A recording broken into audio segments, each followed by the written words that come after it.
प्रिय छात्रों, आज हम लोग कक्षा 12 सामान्य हिंदी के काव्य खंड से राष्ट्र कवि मैथिली शरण द्वारा रचित साकेत महाकाव्य के गीत शीर्षक कविता का अध्ययन करेंगे। दूसरा पद देखिए। शिशिर न फिर गिरि वन में। जैसा कि हम सभी जानते हैं कि श्री राम को 14 वर्ष का वनवास दे दिया गया। साथ में लक्ष्मण जी भी गए थे, लेकिन लक्ष्मण जी की पत्नी उर्मिला अयोध्या में ही रह गई थी। तो विरह के कारण उर्मिला दुखी थी और अपने मन के भाव व्यक्त कर रही हैं। यहीं से हमारा प्रसंग प्रारंभ होता है कि शिशिर न फिर गिरि वन में। शिशिर ऋतु को संबोधित करते हुए उर्मिला कह रही हैं कि हे शिशिर ऋतु, आपको गिरि और वन, गिरि माने पहाड़ों और वन माने जंगलों में जाने की आवश्यकता नहीं है। क्यों? क्योंकि आपको पहाड़ों और जंगलों पर जो वस्तुएं चाहिए वो वस्तुएं मैं आपको यहाँ अपने शरीर से दूँगी। जितना मांगे पतझड़ दूँगी। शिशिर ऋतु में पतझड़ होता है, पत्ते पीले होकर के सूख करके और गिर पड़ते हैं। तो उर्मिला कह रही जितना आपको पतझड़ चाहिए वो अपने शरीर से दूँगी। कहने का तात्पर्य है कि उर्मिला कह रही है कि हमारे इस शरीर में जो अंग लगे हुए हैं ये देखने में तो सब ठीक ठाक, लेकिन पति के वियोग के कारण ये शिथिल हो गए, ये क्रियाशील नहीं है। इसलिए इन सूखे हुए शरीर के अंग रूपी पत्तों को मैं आपको समर्पित करूँगा।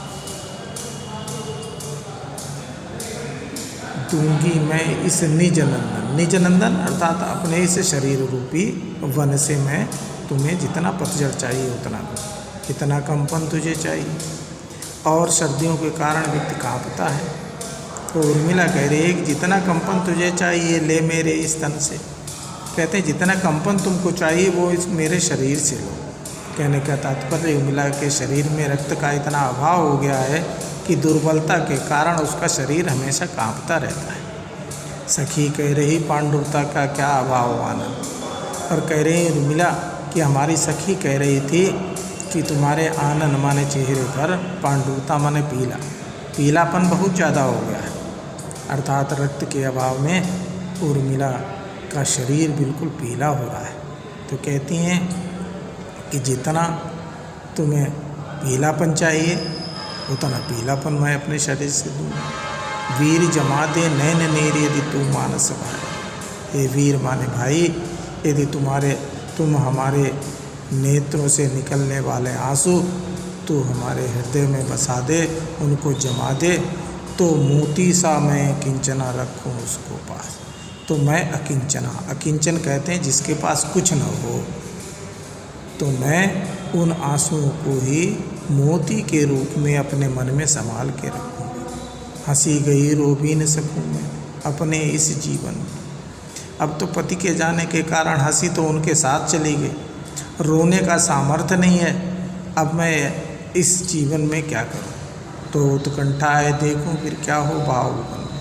अब तो यही इच्छा रह गई है, शेष रह गई है कि अब आगे आगे और क्या देखना बचा है उसको भी देखो। भाषा कड़ी बोली है, रस प्रयोग श्रृंगार है, उपमा अलंकार है, अनुप्रास अलंकार है। धन्यवाद।